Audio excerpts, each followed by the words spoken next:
Yan. Maupay na adlaw hay yung atanan. Di kita yan na ha. Fresh pork. Yan. Ni Mr. Perch Borata. Oh. Nakikita nyo ba yan? Fresh na fresh. Baleleng tsaka dorado. Ito, kalahati na lang kasi nabili na eh.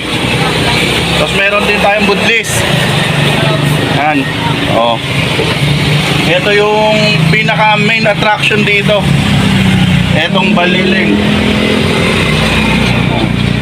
So, bagong bago to kasi kakauwi lang nila ngayong araw galing sa dagat. Yes. Yan. Amoy dagat po. Oh. Kahit sa video maamoy nyo yan. Amoy dagat pa yan. Oh. Dito ang location natin guys ha. Yan. Oh, ito yung may hagna. Pagaling kayo ng Sawang, syempre sa kaliwa nyo.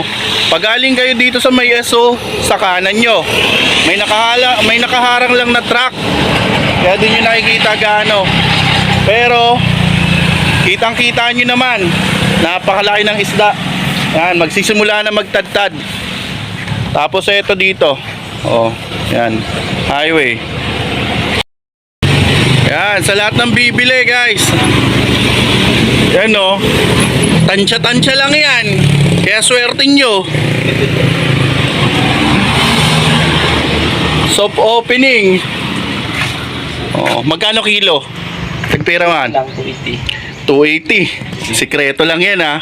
Pag nyo ipagkakalat sa merkado 300 ang kilo ng baleleng. Tapos sa mga tabi-tabi, ang kilo niyan 310, 320. Pero syempre dito sa fresh pork 280 lang. Ayan o. Oh, sa mga taga may pangdan dyan, tabo na ang pipilitan. Ito po baleleng fresh na fresh. Yan. Yan guys ha. Oh. Kitang-kita nyo naman yan. Oh, simulan na iwain. Mga ilang kilo yan?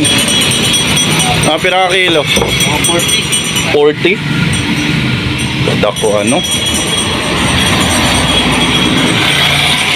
Yan no? Kamarasit kinilaw. Fresh na fresh.